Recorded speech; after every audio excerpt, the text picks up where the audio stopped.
Hey everyone, this is the before and this is the after. Same face, same lighting, just 10 minutes and a clear strategy.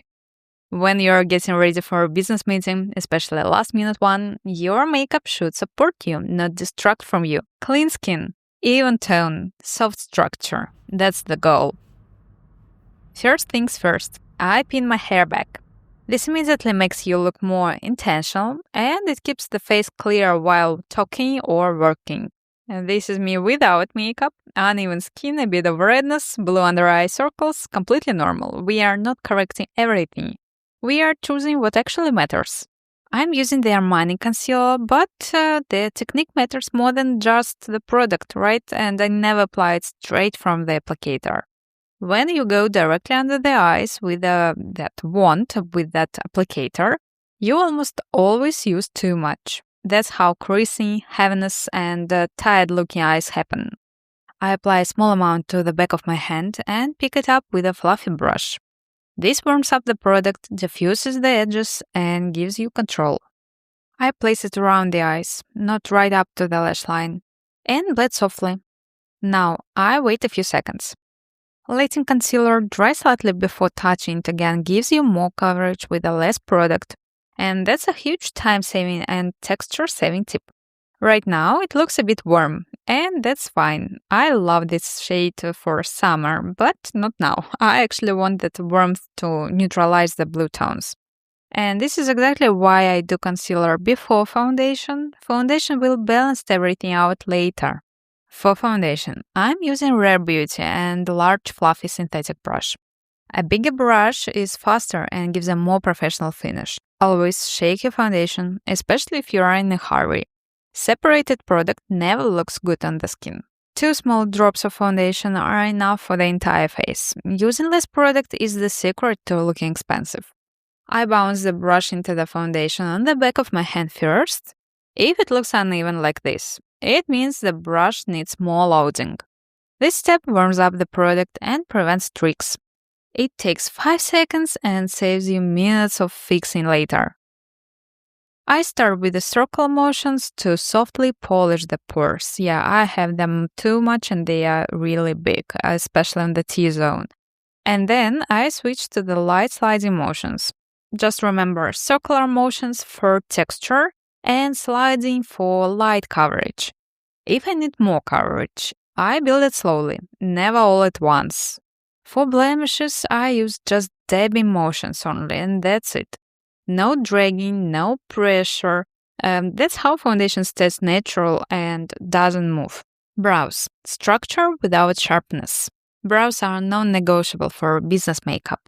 They frame the face and instantly make you look more put together.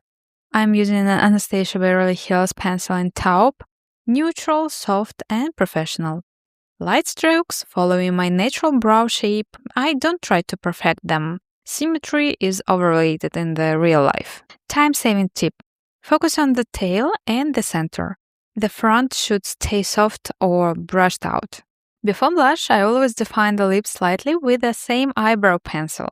This shade is perfect because it sculpts the lips without looking like lipstick. And it adds balance to the face, especially when the rest of the makeup is minimal.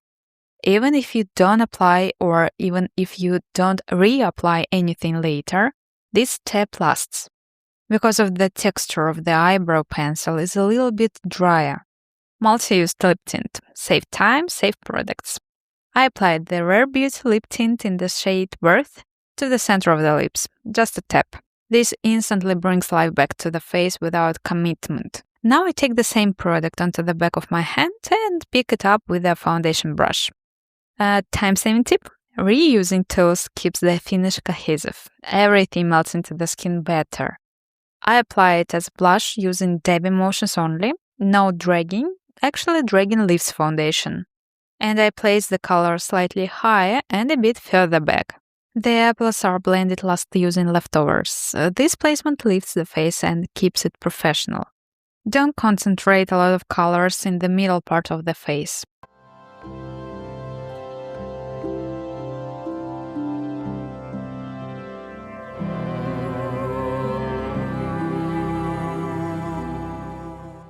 I'm using the Summer Fridays Lip Butter Balm in Vanilla Beige, and it has just enough pigment to neutralize the lips without turning this into a lip look. For work, for business meetings, overly defined lips can feel too strong. A balm like this softens the liner, blends everything together, and keeps the lips looking healthy. And actually, it's non-sticky. I love it. Technique matters here. I press the balm into the lips rather than swiping aggressively. Light swipes keeps the lip line clean and prevents the liner from moving. It also helps the product last longer. So for the eyes, I keep everything very intentional. Work makeup isn't about adding color. It's about creating space and balance. Lid base. First, I apply light powder all over the lids. This fills in fine lines, smooths texture, and removes any stickiness from foundation or concealer or maybe eye primer. So this step is especially important for hooded eyes or oily lids. It gives you control and prevents creasing without needing a separate primer. Again, you can save your time and just skip eye primer if it's not necessary. I take a cool tone blush shade from the Hourglass palette and apply it to the outer corners of the eyes. Notice how I hold the brush, perpendicular, not flat, but the brush is flat. This deposits color softly and keeps the eye lifted. Make sure the working space of the brush is small enough for your eye shape. They define the eye without looking heavy, smoky, or very dramatic. This technique works especially well for hooded eyes, downturned eyes, mature lids, low contrast features. I take a bronzer shade and apply it to the outer corners as well, and lightly along the lower lash line. With the same brush, I softly contour the nose,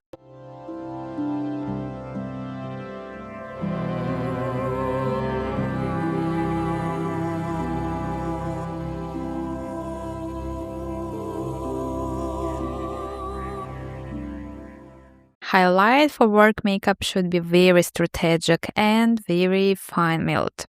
I use a small pencil brush and apply highlighter only to the inner corners of the eyes. This instantly brightens the face and makes you look more awake, especially if you didn't sleep much. And one of my favorite tricks, I apply a very subtle amount along the lash line. This creates the illusion of more space and light in the eyes without using eyeliner. It's clean, modern, and extremely professional. At this point, I always step back and check balance. Because my blouse is burgundy, a cool shade, right? And I bring a bit more cool tone blush into the cheeks and eye area. Your makeup should always talk to your outfit. That's how the entire look feels intentional. Lashes are the final step, and here technique matters more than mascara. I start by curling the lashes with the Shiseido curler. I hold it at the base for a few seconds and gently pulse them upward. This creates a natural curve.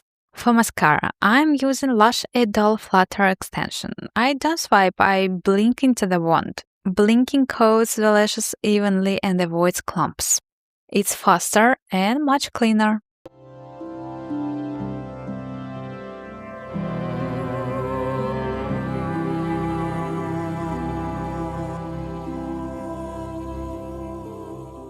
And now look at my body position. I slightly tilt my head back and look straight into the mirror.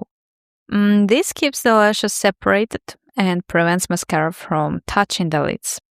This technique is perfect for hooded eyes and short lashes. Everything stays clean and lifted without any smudges on the lids. And this is the final result: 10 minutes, clean, polished, and very sophisticated makeup about you and your features. Everything I used is linked in the description. 4 brushes, 7 makeup products, 1 curler. Ideal for tired eyes, deep set eyes, hooded eyes, and anyone who wants a fresh look without shimmer overload. So save this for your next last-minute meeting and don't forget to like and subscribe. Thank you for watching. Bye. See you soon.